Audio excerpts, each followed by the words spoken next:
لا يحل للجنب دخول المسجد ولا قراءة القرآن إلا الآية ونحوها للتعوذ ونحوه ولا يجوز لمن لا يقدر على الماء البارد أن يأتي زوجته حتى يعد الآلة إلا أن يحتلم فلا شيء عليه. It is not permissible for a person in a state of major ritual impurity to enter a masjid. So if a place is purchased by the Muslims and dedicated as a masjid, or it's built as a masjid, if it's considered a masjid, then it's not permissible for a person to be in that area while in a state of janaba, or for a woman that's in a state of hayd, it's not permissible for her to be in a state of in the masjid. Nor recite Quran, with the exception of an ayah or two or its like, or two for seeking refuge or something similar. So for a person in a state of janaba, it is not permissible for them to recite the Quran until they do the ghusl, the complete body wash. And with the exception of an ayah or its like. If they're reciting an ayah for seeking refuge or something similar. If a person is going to recite an ayah or two or a short section of a surah for protection against the shaitan or protection before going to sleep, then it's permissible. So for example, if a person is in a state of janaba and they're not going to do their ghusl until later on in the night, but they want to read Ayatul Kursi before going to sleep, then that's permissible. And even if it goes up to an entire surah, such as Surah Al-Jinn, they want to recite it before going to sleep, then that would be considered short enough for them to be able to recite it. But anything longer than that would not be permissible.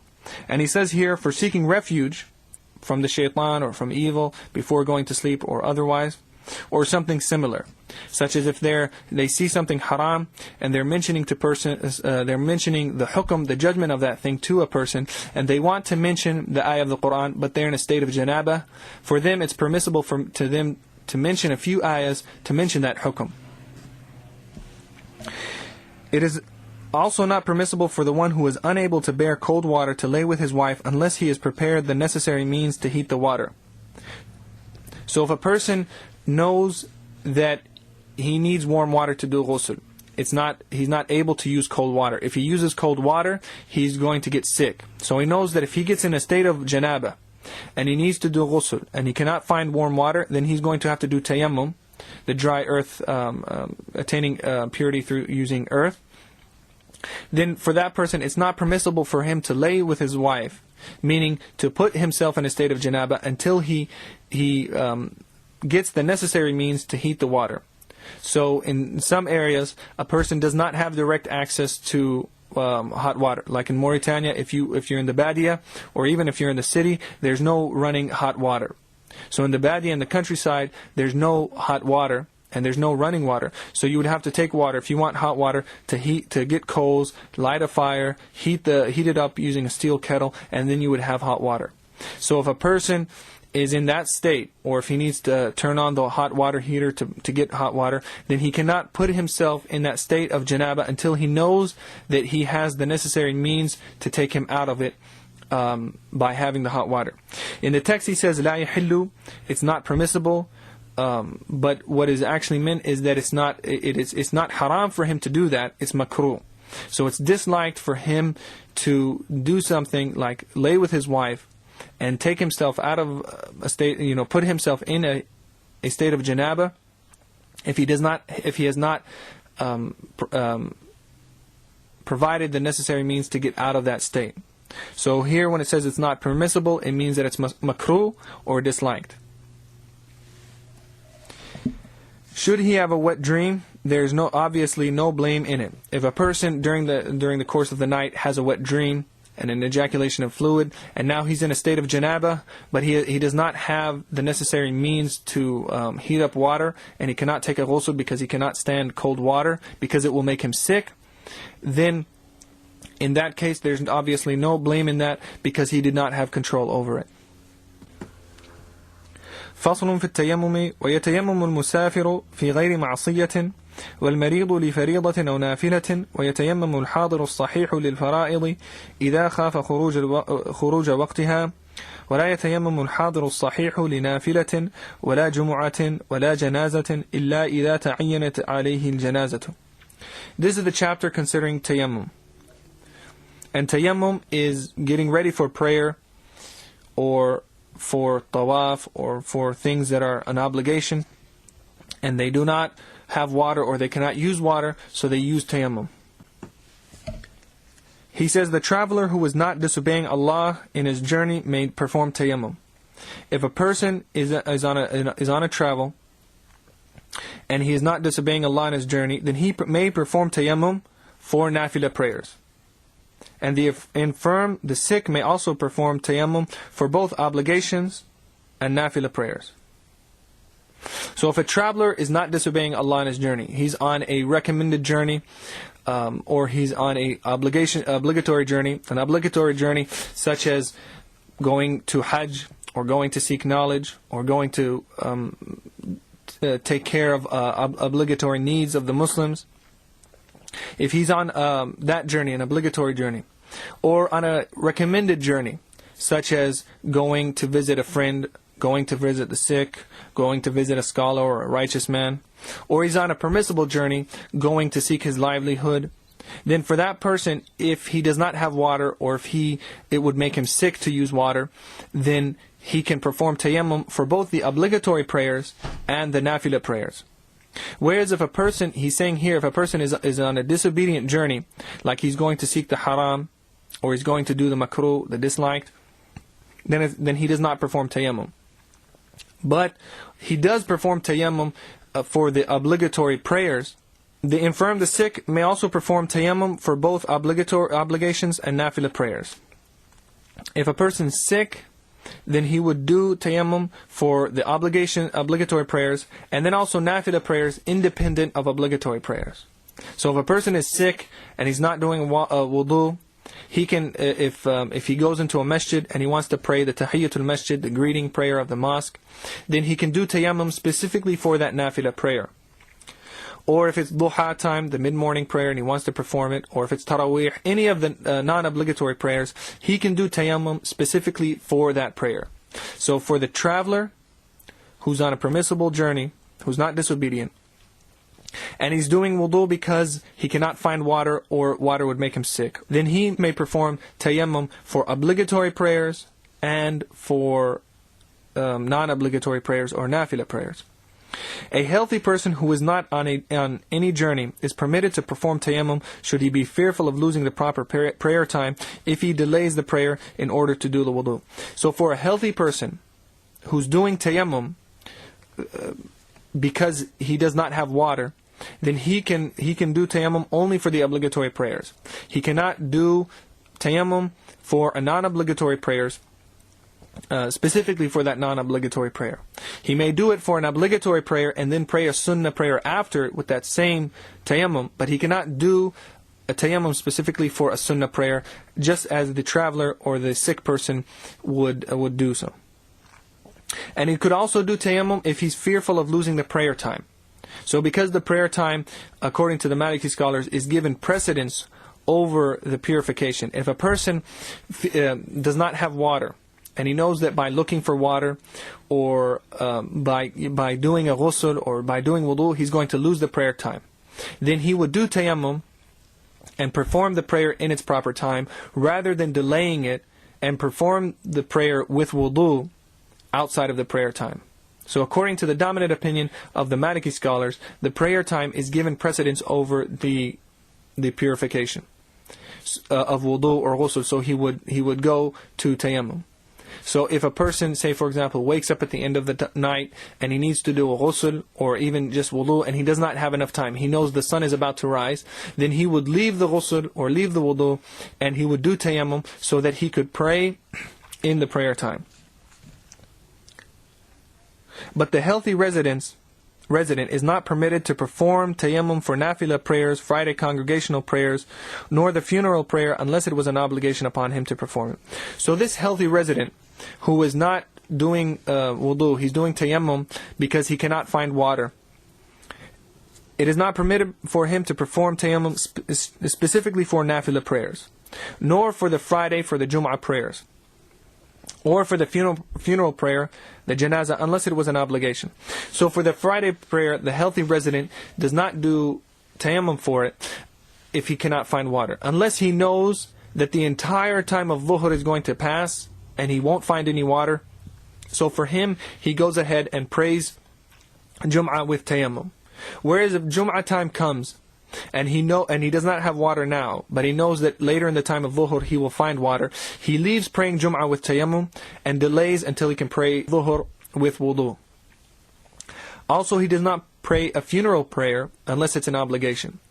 So the funeral prayer is a collective obligation, fard kifaya, if other people are fulfilling that obligation. But if nobody else fulfills it, nobody else is praying upon that dead person, and now this healthy resident who's only doing tayammum, if he's the only person that can pray, it now becomes an individual obligation, a fard ayn upon him to pray upon this person. So now he would do tayammum specifically for that fard prayer. Now, two things that the author does not go into detail here are when a person would do tayammum, and that's either for fear of sickness or for lack of water. So for fear of sickness, a person would do tayammum because of one of three things. Either he fears that using water would cause him to become sick, would increase his already present sickness, or would delay the healing of his present sickness. So if he fears one of those three things, then he can go from wudu or ghusl to performing tayammum, doing the purification through the dry earth. The way he would know this, it can't be that he just thinks that he's going to get sick, or he has a light feeling that he'll get sick. He has to know either through prior experience or a doctor told him not to do this. The doctor said, I know that if you use water in this, it's going to cause you to get sick, it's going to increase your wound, or whatever it may be. So in that case, if he knows he's done wudu in that instance before, when he had this similar sickness and it increased it, he had just a runny nose, then he did wudu, and it caused him to have a bad flu, then he would do tayammum. So if he fears sickness, he fears increasing the already present sickness, or delaying the healing, and he knows this either through prior experience or through a knowledgeable doctor who told him not to do wudu, then he can do tayammum. The other situation would be where he does not have any water. But before jumping to tayammum, he has to analyze his situation. If he thinks that he can go and buy water, he has to go and buy water, as long as the price is not very high. If he thinks that he can go and he can ask his neighbors or people in his surrounding area for water, he would have to do that. He would have to go and seek out a way to get water and travel in his radius. Make sure that he can go, what they say, about the radius of about 1.5 miles of his area to find water. So it's not that he does not, just because he doesn't have water at that specific time, he jumps to tayammum. Or he can go and buy water, or he can ask for it and somebody will give it to him, or he can borrow it from somebody and promise to pay him back. Then he has to do that before jumping to tayammum. The other thing that this text does not go into is if a person has just a wound on a certain portion of the body. If he has, say, just a cut on a certain area of the body, then he doesn't say, well, if I wash this wound, it's going to increase it, and so I'm going to do tayammum. What he does is he looks at that wound. If he can wash the area around the wound and then merely wipe over the wound, then he would not skip the wudu and then go to tayammum. He would complete his wudu and just wash the area around the wound and then lightly wipe over that wound. If he thinks that even wiping over the wound will cause it to become worse or delay the healing, then he puts something over the wound like a bandage, and then he wipes over the bandage. If he knows that even that would harm him, then in that situation, then he could go to tayammum.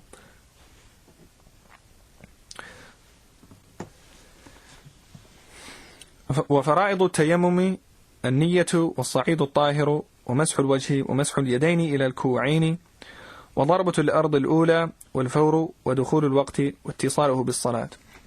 This is the section on the obligations of tayammum. The obligations of tayammum are an intention. So he has to have an intention when doing this tayammum that he's not unlike in wudu, he doesn't have the choice of one of the three things to make the intention. He can only make the intention of one of two things: either permitting the impermissible, or the obligation. But he would not intend the removal of the hadath, because tayammum does not remove the state of impurity from this person. It merely allows this person to perform this act of worship when he does not have water, or he fears the use of water. The use of water would cause him harm. So he makes one of those two intentions, either that this tayammum is an obligation, or that he's permitting the impermissible. Permitting the impermissible, like praying without wudu, is haram, so he wants to make it permissible by doing tayammum. The second is as-sa'id al-tahir, pure surface of the earth. And pure surface of the earth, he's going to mention what would be included in this, and he's going to mention things such as dirt and earth, sand, rock, and so forth. وَمَسْحُ الْوَجْهِ, also wiping the face. Just as it was defined in wudu, the face, here in tayammum, that area, the face would be wiped after touching the pure earth. And then wiping the hands up to and including the wrists, that is an obligation. And then also wiping in between the fingers. Then also continuity in the action, that he does not leave a space of time in between the wiping of the face and the wiping of the hands. And then also entrance of the obligatory prayers time. So the tayammum, if it's going to be done, can only be done after the prayers time has actually entered. If he does it before the prayer time has entered, it is not a valid tayammum. Also, that it is connected to the prayer without interruption. That he does the prayer, that he does the tayammum, and then shortly thereafter he performs the prayer. Whereas if he does the tayammum and then a long time passes before he prays, he has to repeat the tayammum. وَالصَّعِيدُ هو التراب والطوب والحجر والثلج والخضخاض ونحو ذلك، ولا يجوز بالجص المطبوخ والحصير والخشب والحشيش ونحوه، ورخص للمريض في حائط الحجر والطوب إن لم يجد مناولا غيره.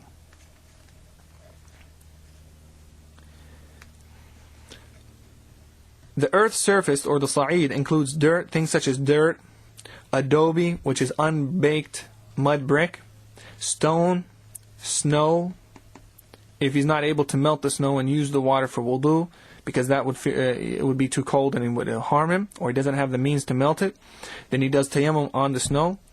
Marsh, which is like the khadkhad, just it's not water and it's not hard earth, it's muddy, it's mud. So he would do tayammum. He could do tayammum with that, and things like that. So things that are constituents of the earth, things that are part of the earth, he could do tayammum on them. It is not permitted with baked plaster, so things that are taken from the earth, but they go through a change.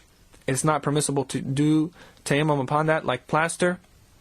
So gypsum, if it's taken from the earth, in its natural state, tayammum can be performed upon it.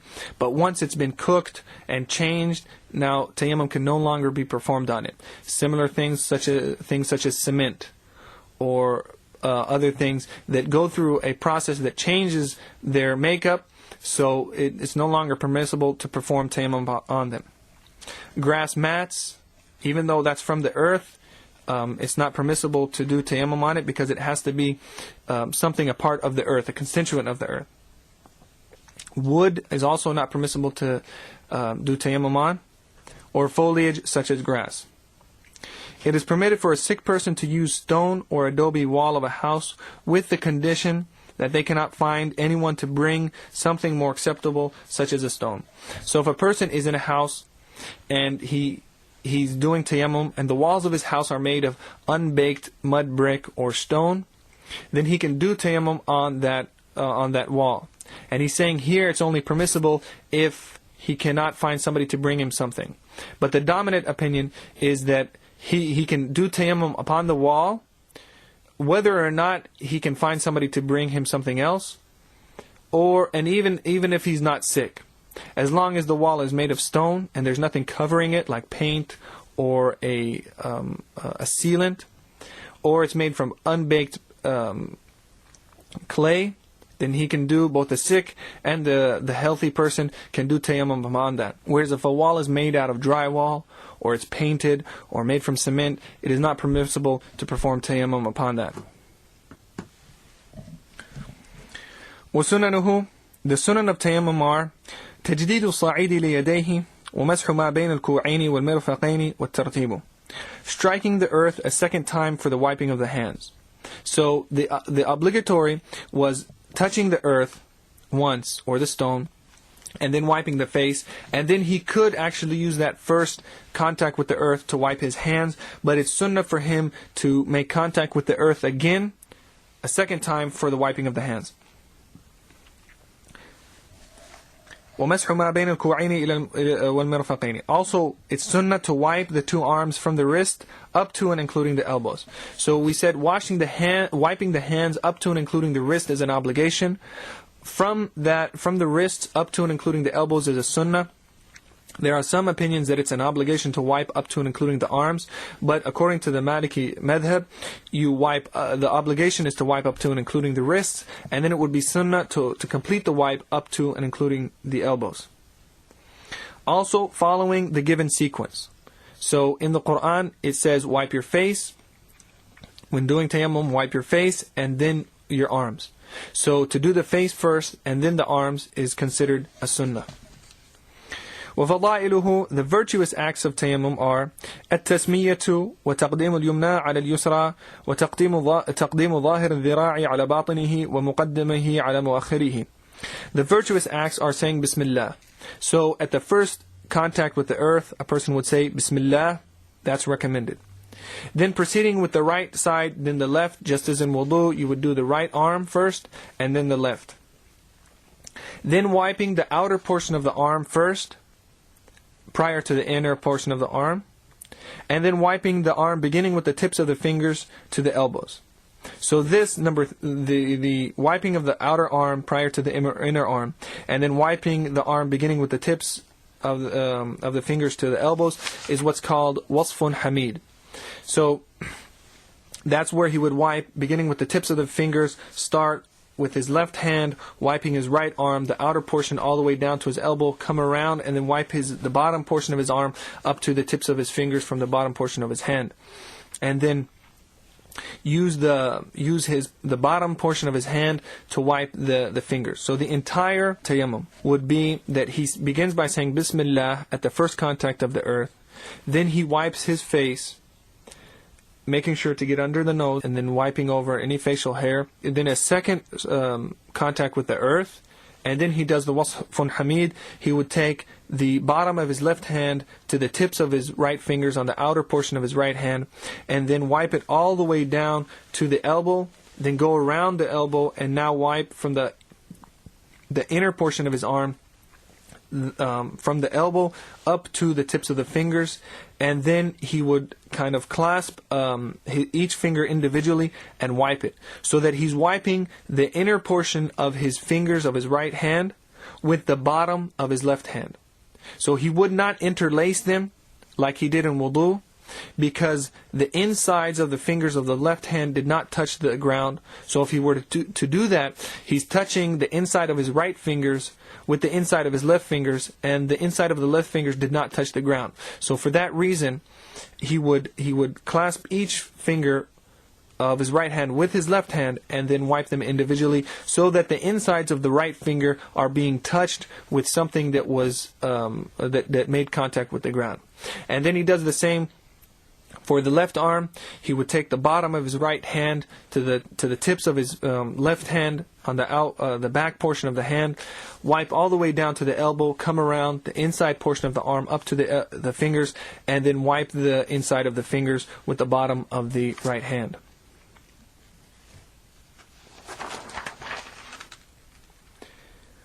نواقض التيمم. ونواقضه كالوضوء ولا تصلى فريضتان بتيمم واحد، ومن تيمم لفريضة جاز له النوافل بعدها ومس المصحف والطواف والتلاوة إن نوى ذلك واتصلت بالصلاة ولم يخرج الوقت، وجاز بتيمم النافلة كل ما ذكر إلا الفريضة. The same things which nullify wudu nullify tayammum, everything that was mentioned in the section of those things which nullify wudu, if they were to happen, they nullify the tayammum. With the addition of one thing, which is finding water before going into the prayer. So if a person does tayammum, and then before beginning the prayer, somebody comes and says, here's some water, or he sees water that he didn't know about, then his prayer is the tayammum is invalid, and he has to do wudu. Whereas if he's now entered into this prayer, and then after he is entered in, somebody brings him the water, his prayer is correct, he completes it, because he went into it in a valid state. Moreover, one cannot pray 2 obligatory prayers with one tayammum. So each tayammum, you can only pray one fard prayer with it, one obligatory prayer. If a person, for whatever reason, is praying 2 prayers together, like in certain situations when a person is traveling, they join the 2 prayers, Dhuhr and Asr, and then Maghrib and Isha. He would have to, and he's doing tayammum for either fear of sickness or for lack of water, then he would do one tayammum for the first prayer, the first obligatory prayer, and then do a second tayammum once he's done with the first one, and then he performs the second one. So he could not perform 2 obligatory prayers with one tayammum.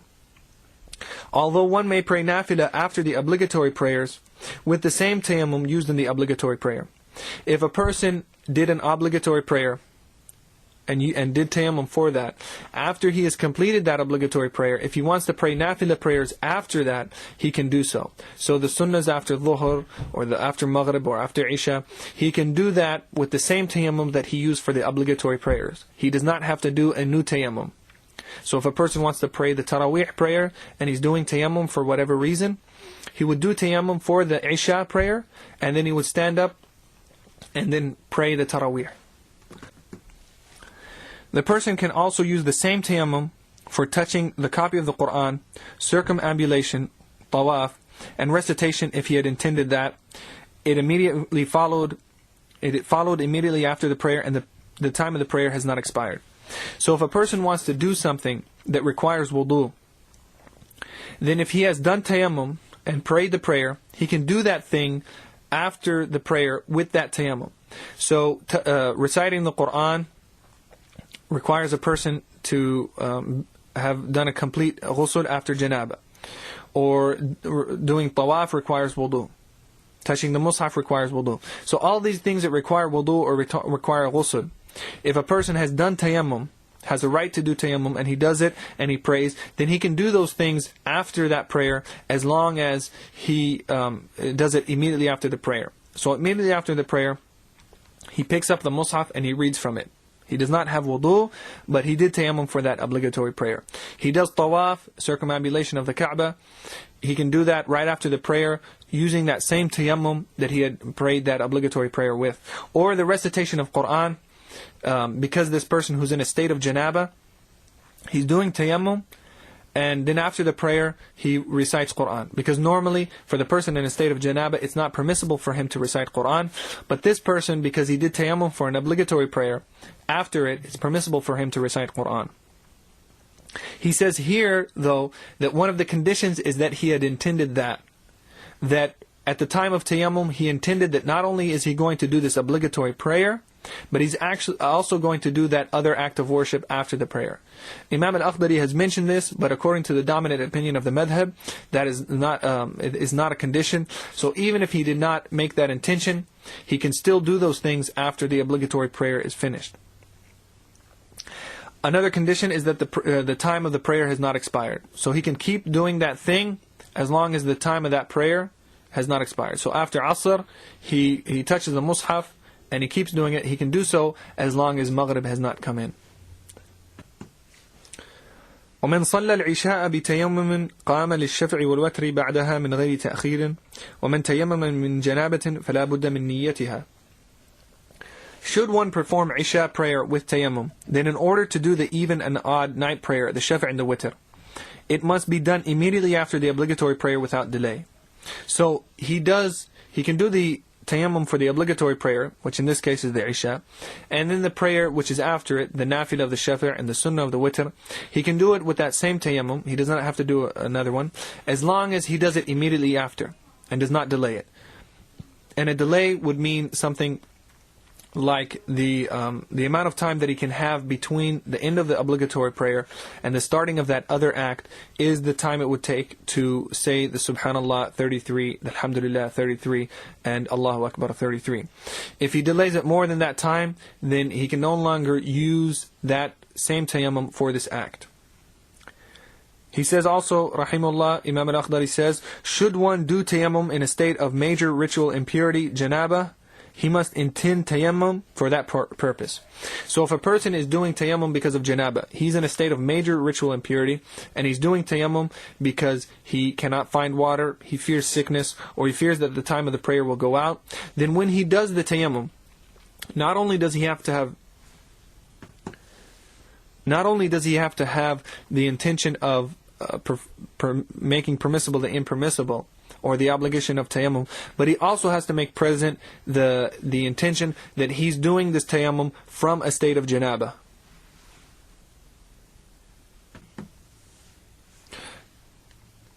This next section is the chapter concerning menstruation. Faslun fil hayd.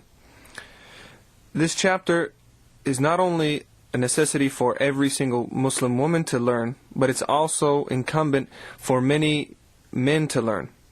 Because in the case of a woman, it's clear. She has to know these rules because she experiences these things. And for a man, he most of the time, every man will have a sister, will have a mother, a daughter, a wife, some woman around him that it will be incumbent upon him to teach her. So he has to know these rules so that he can teach her these rules. Because it is incumbent upon every man to teach his wife, to teach his daughters, and to teach his sisters, to teach them their fard ayn, to teach them the rules that they need to know so that they can properly worship Allah. And also for a man with his wife, he needs to know to follow her menstrual cycle, because there are certain things, certain times when they cannot have normal husband-wife relationships. And even if the man is married to a non-Muslim woman, a Jew or a Christian woman, he has to know these rules, because even for her, after she completes her menstrual cycle, she has to do a complete body wash before he can have relations with her. So he has to follow the menstrual cycle for her so that he can tell her when she's considered by Sharia menstruating and when she's not. The other reason that it's important to learn these rules is because Sharia has a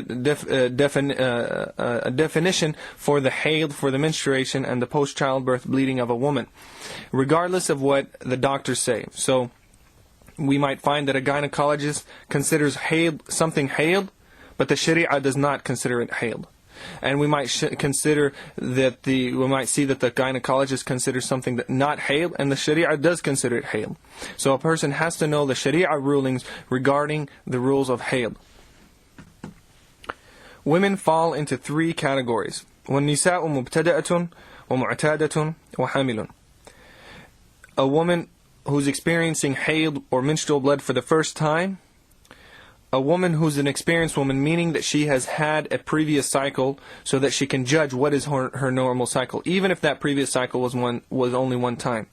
So the mubtada'a is the woman that is experiencing her menstrual cycle for the first time. She has a specific hukum, and she will only use that hukum for the first time she's menstruating.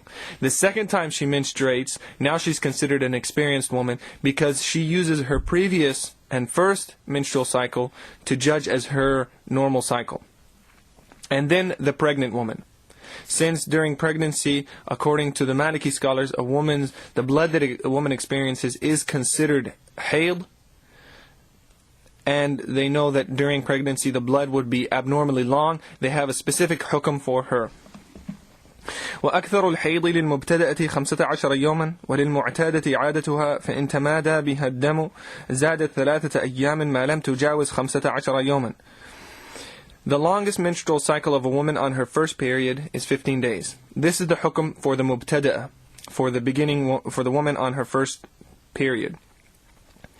If she bleeds a few days and then the blood cuts off, then the matter is clear. She does a ghusl, and now it becomes incumbent upon her to pray and to fast and so forth. Now she's reached an age of taklif, reached an age of responsibility. If, however, the blood keeps going, she does not have a normal cycle to see what how many days it would normally be. This is the first time. So if the blood keeps coming and does not cut off, then we do not say she's a menstruating woman as long as the blood is there. The Sharia has given a definite term, and that's 15 days. For 15 days, as long as the blood is there, she considers herself to be menstruating. After 15 days, if the blood does not cut off, then she would consider that this is no longer hayd. She would do a ghusl and then go on to praying, and she would consider any blood that she experiences after that to be istihada blood. And so she is now mustahada. She is no longer in hayd. She is now in what the Sharia would consider a sickness. وَلِلْمُعْتَادَةِ عَادَتُهَا. For an experienced woman, the longest menstrual cycle that the longest thing she considers to be a menstrual cycle would be according to her normal period and then adding 3 days. Should the bleeding continue past her normal cycle, as long as it does not exceed 15 days also. So for the woman that has a normal period, a normal cycle, if the blood comes and reaches the amount of that normal cycle and then cuts off, the matter is clear. If, however, the blood keeps coming, what she does is she adds 3 days to her largest normal cycle, and then after that, if the blood is still there, she considers herself to be no longer in hayd, no longer in menstruation. So for example, if a woman's normal cycle sometimes is 5 days, sometimes is 6 days, sometimes is 7 days, and now the blood has come 5 days, it's on its 5th day, on its 6th day, on its 7th day, and on the 8th day it's still coming. So what she does is she takes her largest normal cycle, which in this example would be 7 days, adds 3 days to the 7 days, making 10 days. So after 10 days of bleeding, she no longer considers this blood to be menstrual blood. Then on the next month, if the blood were to continue abnormally long, she would add 3 days to the 10, making it 13. And then on the next month, if it keeps going, she would add 2 to the 12, because she cannot exceed 15 days considering herself a menstruating woman.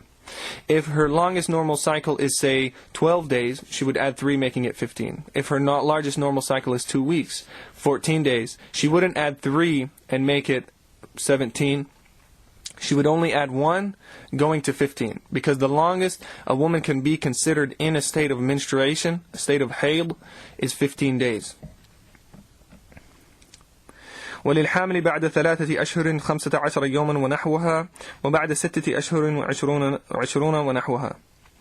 As for a pregnant woman, if bleeding occurs after 3 months, then it should not exceed 20 days.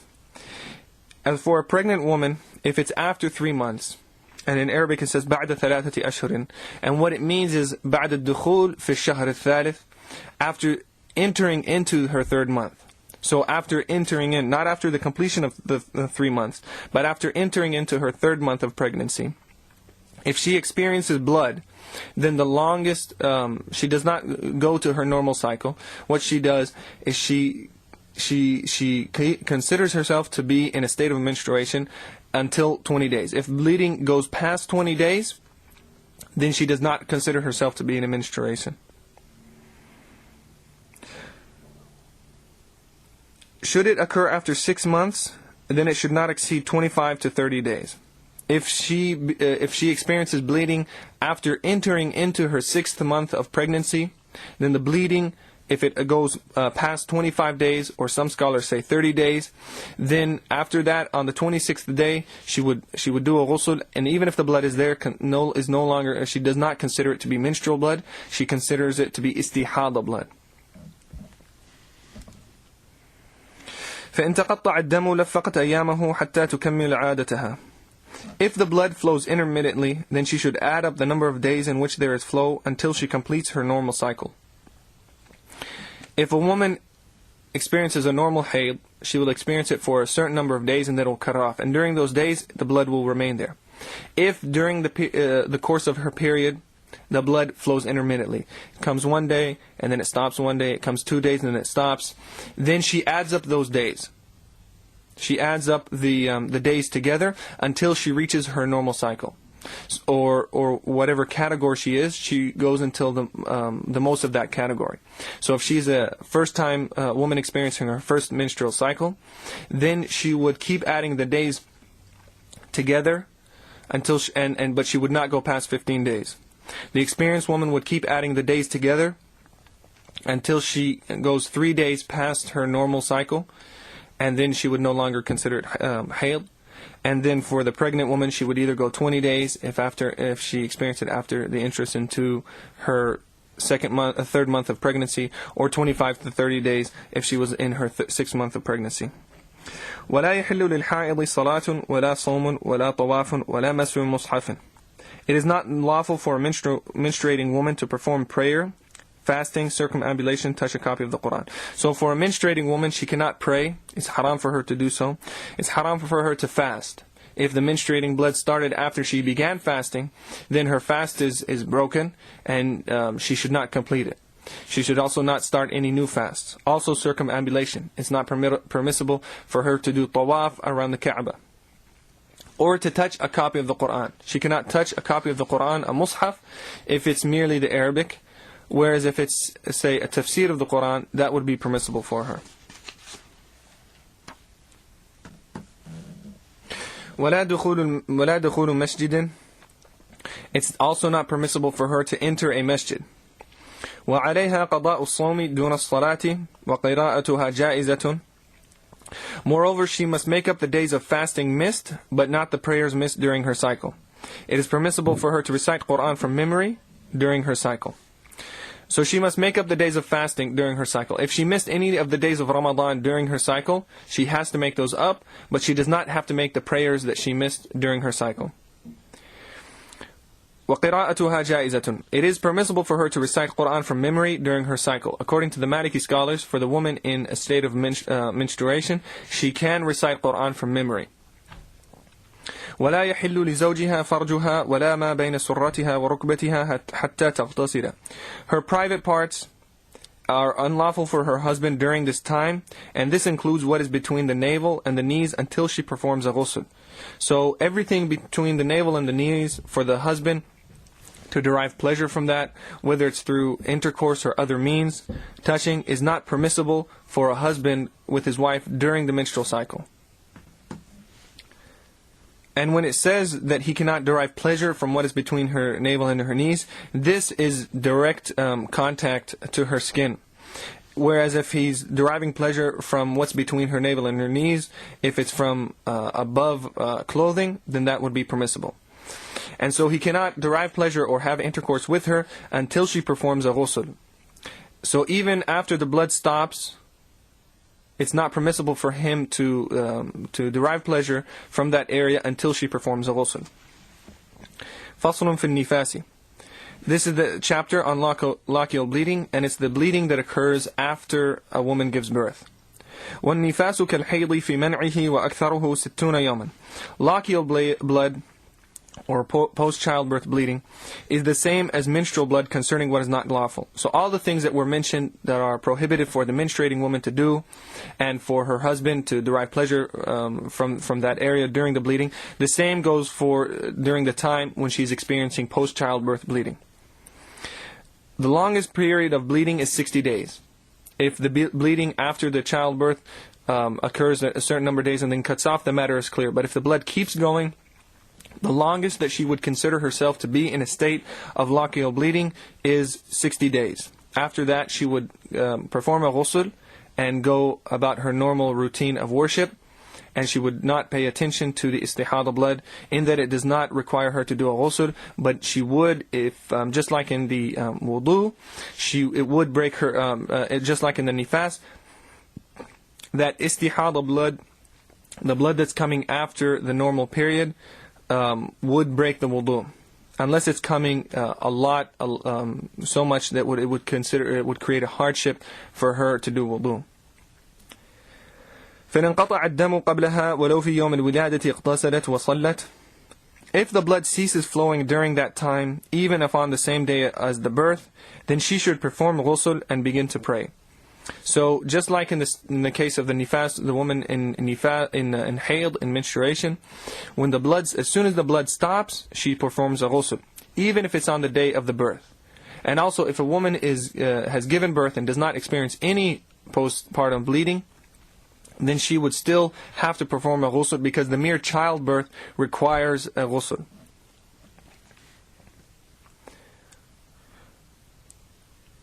فإن عاودها الدم فإن كان بينهما 15 يوما فأكثر كان الثاني حيضا وإلا ضم إلى الأول وكان من تمام النفاس.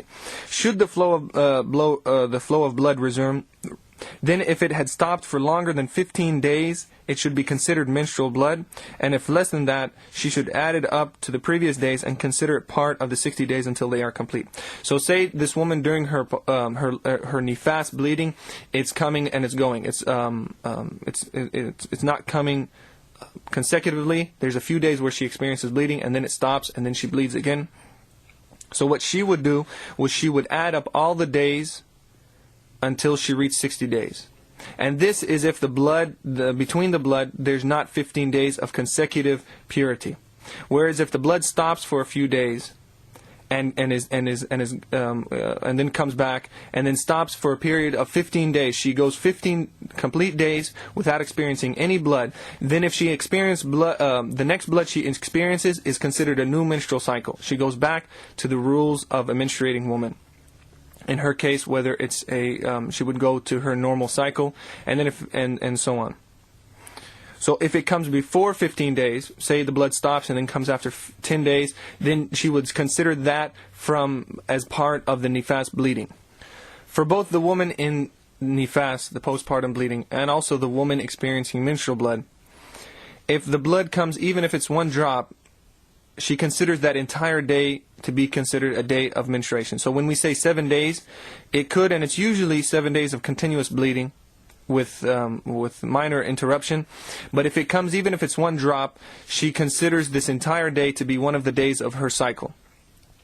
If the blood comes and then stops, so she considers that on her tally to be one of the days of her menstrual cycle or one of the days of her nifas bleeding. But then immediately she would do a ghusl and pray and continue praying until the blood comes back again.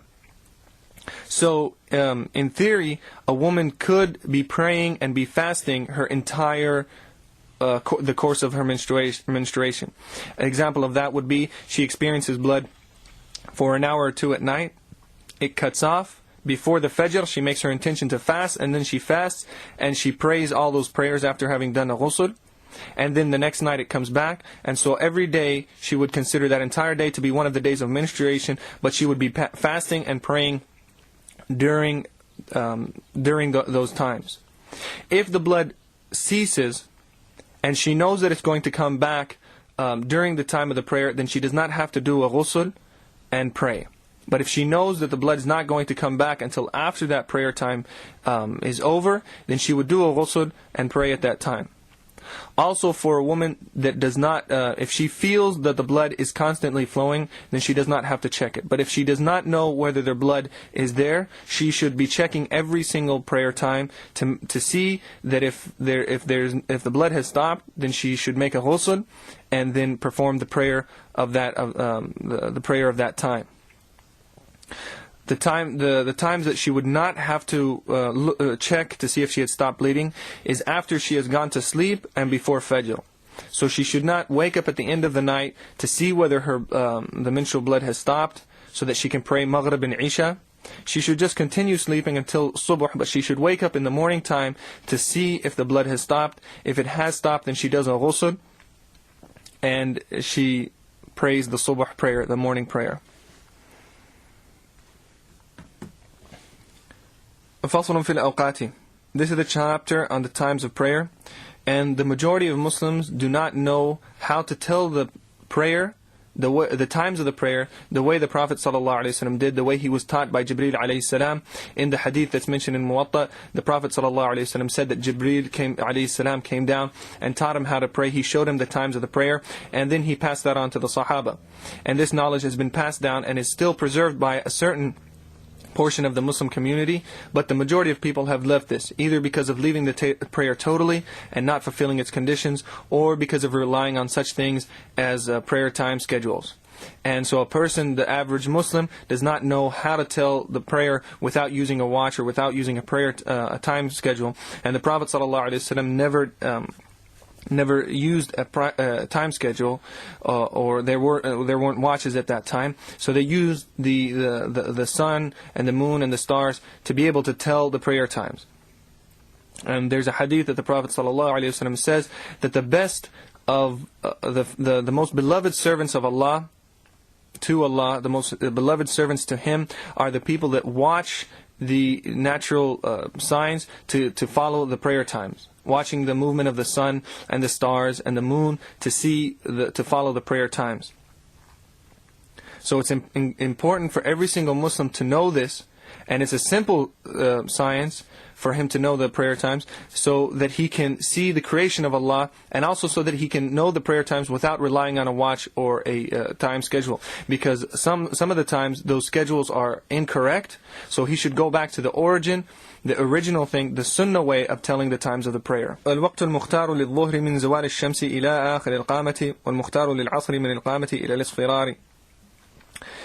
The elective time of Dhuhr is from the sun's inclination away from the center of the sky until the length of the shadow at the zenith plus the shadow of an object. So the author, rahimahullah, begins out by giving the time, the definition for the time of Dhuhr. And he has done this just like many of the scholars have began by mentioning, when mentioning the times of the prayers, they begin by mentioning Dhuhr because it was the first prayer that was the first obligatory prayer that was prayed in Islam. And for that reason it was given the name Dhuhr, because Dhuhr comes from a word meaning dhahara, to appear. So it was given the name Dhuhr because it was the first obligatory prayer prayed in Islam.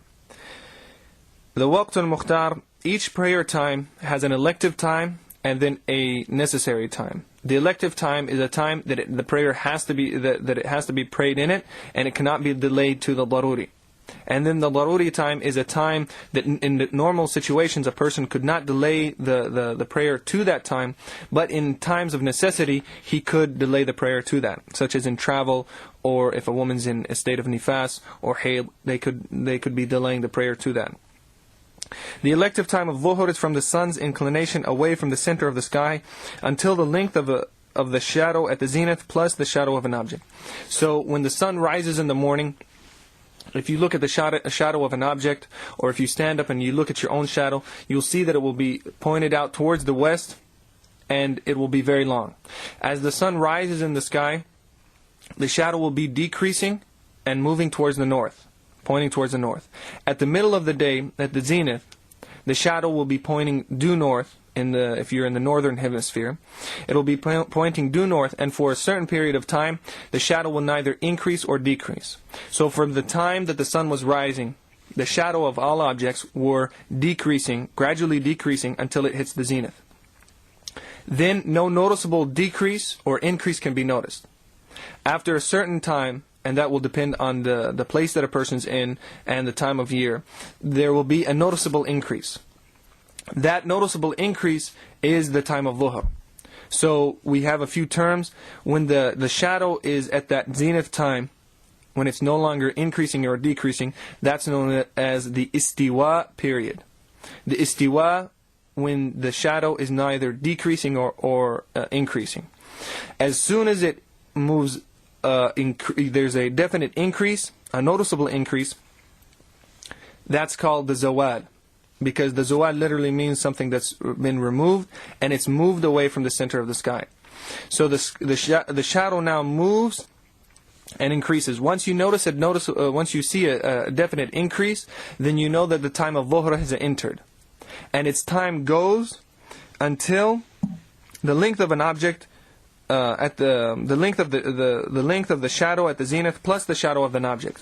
So whatever object you were looking at, if you were looking at your own shadow and you were measuring it out, or say you were using a stick a stick that was the length of a meter. So we said this stick was a meter, and when we measured it at the istiwa period, at the time when there was no movement, the shadow was not moving, we noticed that the length of the shadow was 2 meters. So the length of the object is 1 meter, and the length of the shadow at the istiwa is 2 meters.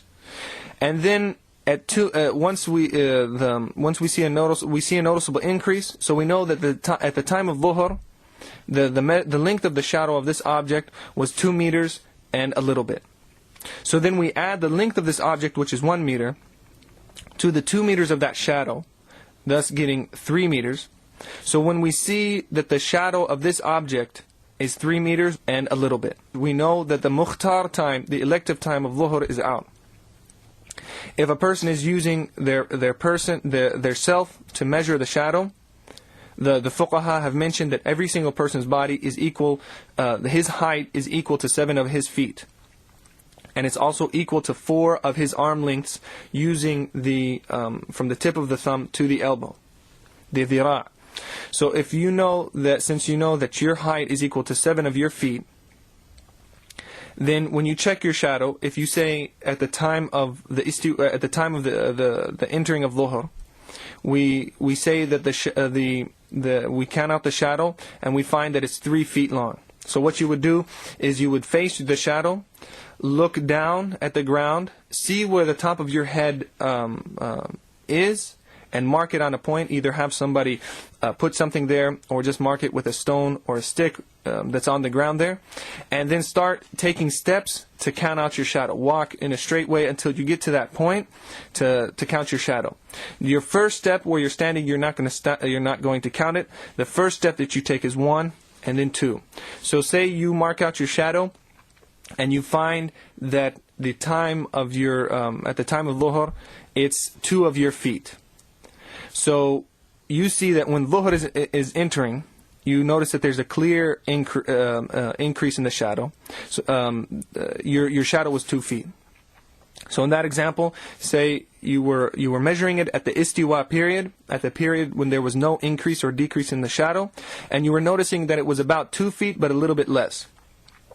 Then you noticed a definite increase, and so you saw your shadow was now 2 feet long. So you know that Dhuhr is entered, and it has entered when the length of the object, which is yourself, was 2 feet long. The length of the shadow of the object was 2 feet long.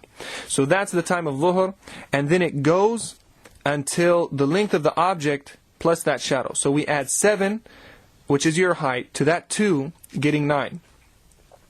So when you count out your shadow and you find that it's 9 feet, you know now that the time of Dhuhr is out, and the time of the elective time of Dhuhr is out, and the mukhtar time of Asr has entered. So that's what it means when it says the elective time of Asr is from the length of what is measured plus the shadow at the time of the inclination until the time of the yellowing. So the length of what is measured, which in the case of using yourself would be 7 feet, plus the shadow of the time of inclination, which is the zawal period. So in that previous example, we said it was 2 feet. So the elective time of Asr is from that. 7 feet plus 2 feet equals 9 feet. So when your shadow would be 9 feet at your, in this example, the time of Asr has entered, and it goes until the yellowing period, which is called the isfirar. And to have a more definite calculation for the end of the mukhtar time for Asr, you would just add another 7 feet to the time of Asr. So if we said it, Dhuhr is coming in at 2 feet, we add 7 feet to get the time of Asr, so Asr is coming in at 9 feet, and then we add another 7, which is 16 feet, so we know that the mukhtar time of Asr will end when the shadow of this person or any person is 16 feet long. And if he was using a pole that we said, like in the first example, which was a meter, and we said that Dhuhr is coming in when the shadow of that object is 2 meters, then Asr would be coming in when the shadow of that object is 3 meters, and the mukhtar of the Asr would be out when we measure the shadow of that object to be 4 meters. Now these are just 2 examples, and the calculations are going to change drastically based on the place that a person's in and the time of year. So sometimes the time of Dhuhr will actually have no shadow. So you know that Dhuhr enters when you actually see the presence of a shadow to the object. Sometimes the shadow will be 13 feet long at the beginning of Dhuhr, like in the times of winter and in the northern latitudes. So a person has to be following this regularly, to know it. And so every single person should follow it, and then they'll have a greater appreciation for the creation of Allah, and they'll notice that how the shadow is changing. A lot of people that don't do this, they don't even know where the sun rises and where it sets, other than they've heard that it rises in the east, but they're not watching it, and they're not watching the shadow. And that's one of the things that Allah subhanahu wa ta'ala says, don't they see how their Lord has stretched the shadow? So to watch the shadow is actually an act of worship.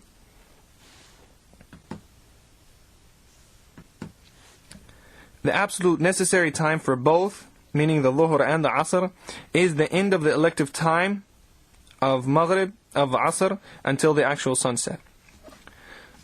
So at that time it becomes the Daruri time, and it's prohibited to delay the prayer to the Daruri unless there's an excuse.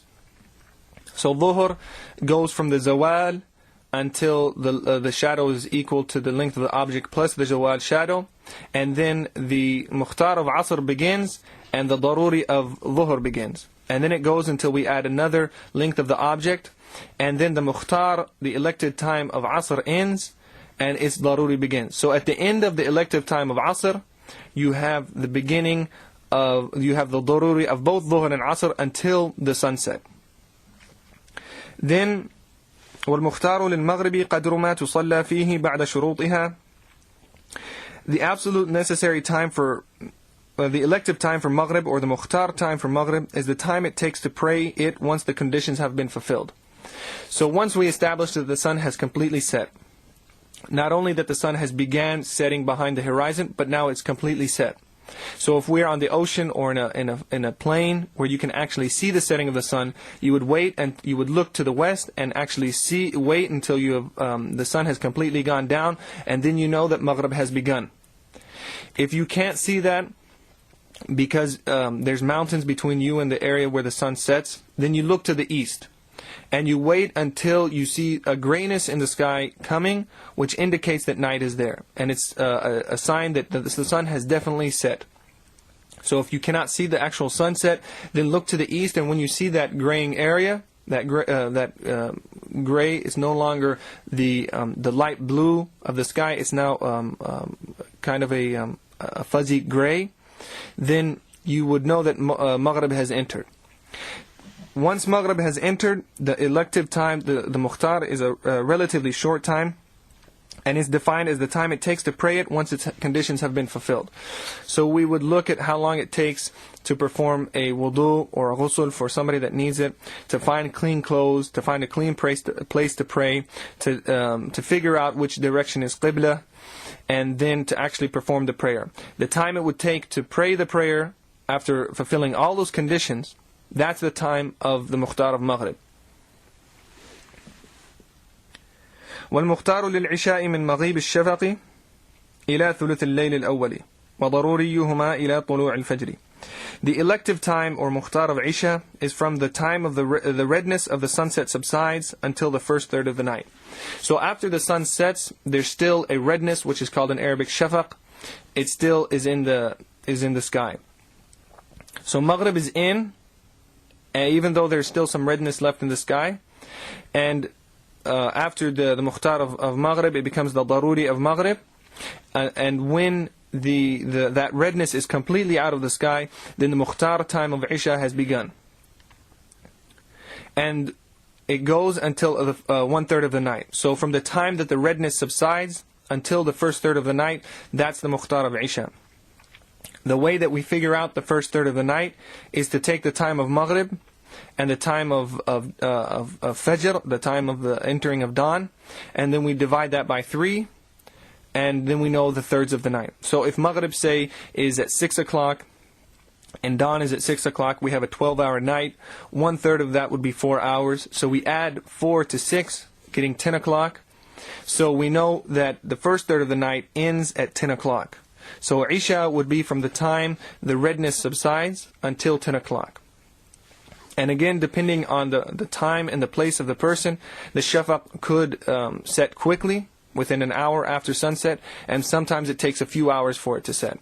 But once it's set, you have the time from the redness going out of the sky until the first third of the night, And then after that, it becomes the daruri, the necessary time of Isha until the Fajr, until the dawn. So after the Mukhtar of Maghrib, it's daruri all the way up to Fajr. And after the Mukhtar of Isha, it's daruri all the way up to Fajr.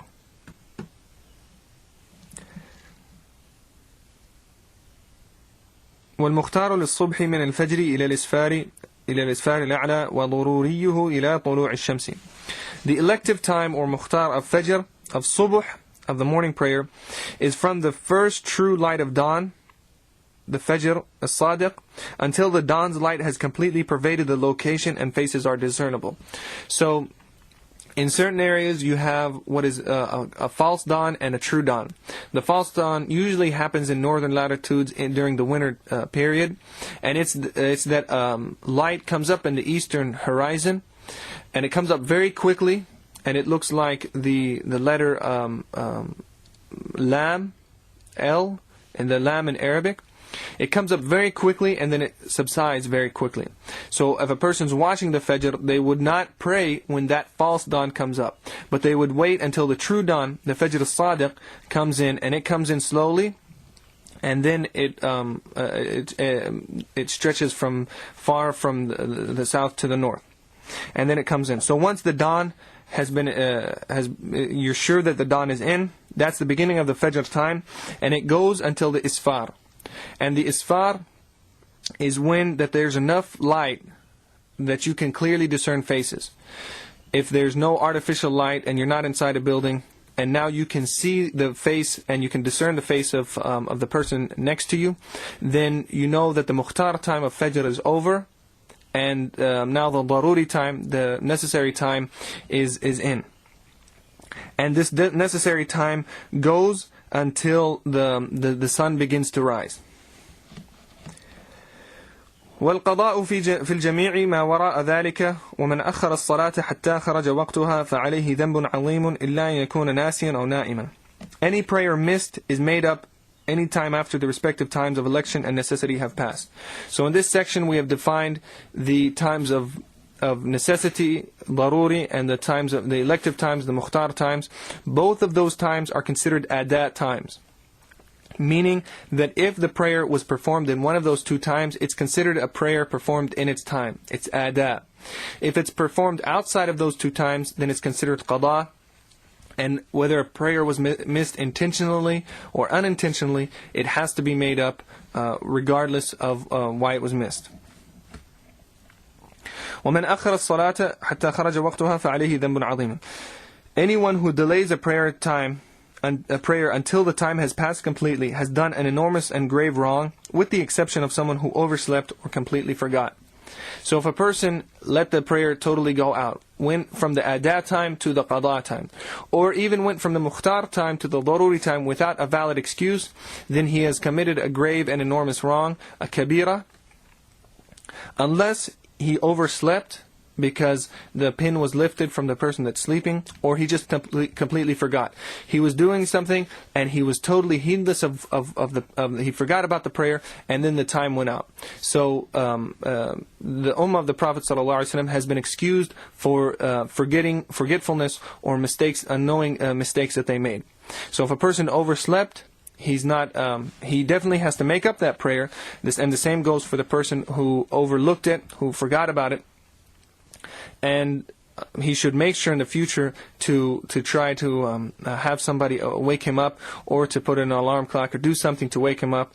And he should try to get in a state where he doesn't become heedless of the prayer. He becomes very conscious of the prayer.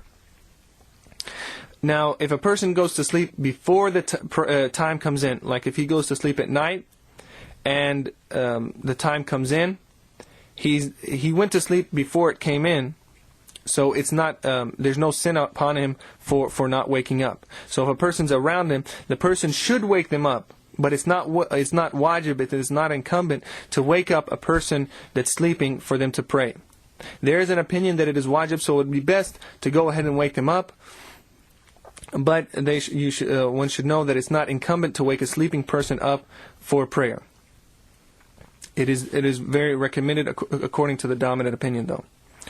If a person went to sleep, and that's if he went to sleep before the prayer time actually came in. Whereas if he went to sleep, once the prayer time has come in, he went to sleep, and he knows that he's going to sleep through the entire length of this prayer time, then when he goes back to sleep, his missing the prayer is considered a sin. So if he went to sleep before the prayer time and missed the entire length of the prayer time, he's not taken into account for that, although he has to make it up. Whereas if he went to sleep after the prayer time had already come in, then he is taken into account for that. He has to make it up, and he has to do repentance for delaying the prayer. ولا تصلى نافلة بعد صلاة الصبح إلى ارتفاع الشمس وبعد صلاة العصر إلى صلاة المغرب وبعد طلوع الفجر إلا الورد لنائم عنه وعند جلوس إمام الجمعة على المنبر وبعد الجمعة حتى يخرج من المسجد. Nafila is not prayed after the morning prayer until the sun rises. So once a person prays the subh prayer, the morning prayer, he should not do any nafila until the sun rises in the sky and the time of duha comes in. So not only has the sun risen above the horizon, but it's risen up above the horizon, and now it's lost the orange tint that it had when it first rose, and it has this bright white, which is the duha time. So from the time a person finishes praying the subh prayer until the duha time, it's makruh to pray nafila, except during the actual time of the rising of the sun, which at that time it's haram to pray. Likewise, no nafila prayer is performed after Asr until the sun sets. So after a person prays Asr, then it is makruh, disliked to pray nafila until a person prays Maghrib. So from that time until they pray Maghrib, except for the time that the sun is actually setting, in which case it is haram to pray a nafila. So in the times of the rising of the sun and the setting of the sun, it's haram to pray nafila. But if a person is in a state where he delayed an obligatory prayer until that time, then he should go ahead and pray it. There's no sin in praying during the times of setting and the rising of the sun. Nor should night prayers be performed after the dawn light, unless someone who normally prays them in the night misses them.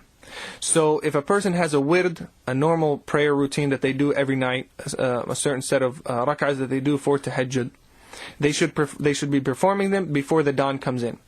If the dawn has already come in, then it is makruh to pray, unless a person normally does it and he overslept. So he can go ahead and pray his normal routine of prayers, and then he prays the Fajr Raghiba, the 2 rak'ahs of sunnah before the subh prayer, and then he prays the subh. No nafila prayer is prayed at the Friday prayer once the imam is seated upon the dais, upon the minbar, until he actually leaves the masjid.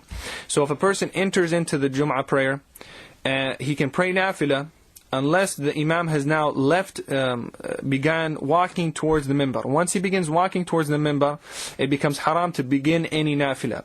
And once he's seated on the minbar, there's no nafila prayed until he completes the Jum'ah. So it's haram once the imam begins walking towards the minbar to begin a nafila prayer. Even if a person has come into the masjid, he should not pray the greeting masjid, and so he should just sit down. And that's according to the understanding of Imam Malik, whereas Imam Shafi'i considers that for the tahiyyatul masjid during Jum'ah, even if the khatib is on the minbar, that he goes ahead and pray it.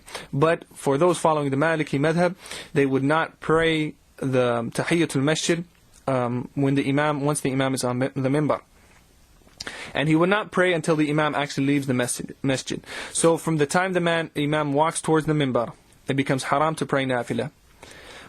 During the prayer and during the khutbah, it's haram to pray. After the imam says assalamu alaikum from the prayer, it's disliked, makruh, to pray nafila until he actually leaves the masjid.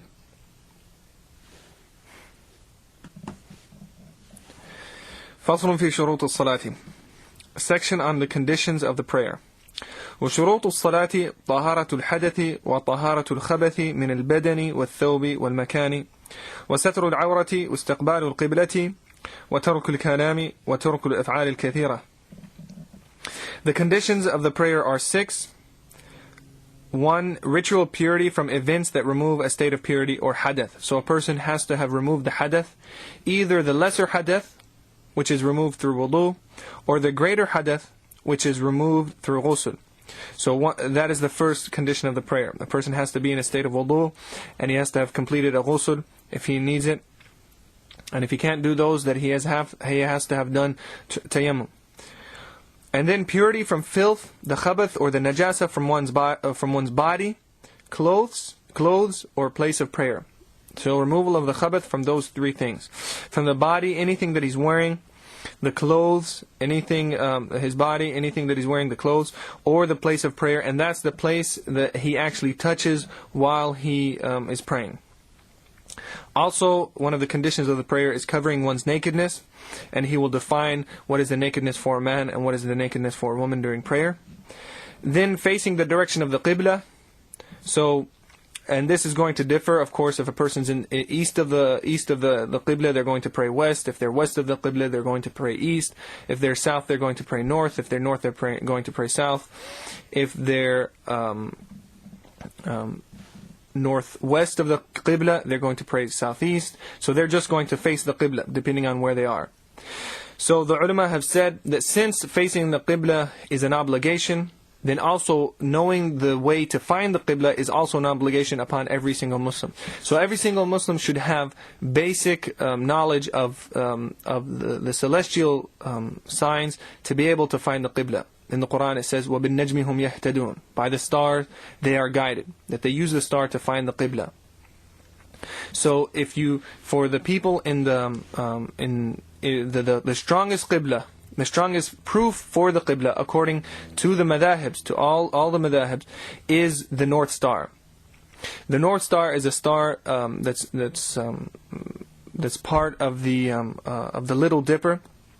And it does not move. All the other stars, if you watch them, they rise in the east and they set in the west, except for the North Star, it never moves.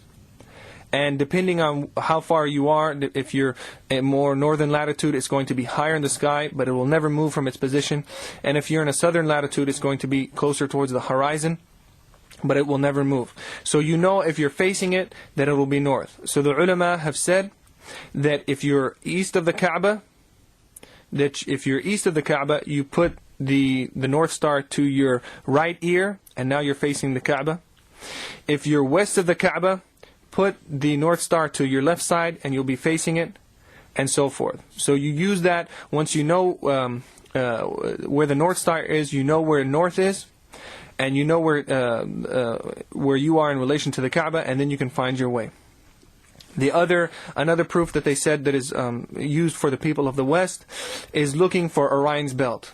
Orion is one of the star signs that rises in the east, and when it rises, you can look at where Orion's belt rises over the east, and you know that's the direction of the Kaaba. The way you would find it using the sun is you would look for matla' al-i'tidal. Matla' al-i'tidal is the normal, is the place where the sun rises during the spring and the fall equinox. During the spring, around March 15th, and during the fall, because in the winter time, in the winter solstice, the sun's going to be rising in the southern towards the south, and it's going to be a very short day. So you take that position, you know where that is, and then you find out where the sun rises in the winter time, in the summertime, the summer solstice, the longest day of the year, and then right in the middle is what is called the matla' al-i'tidal.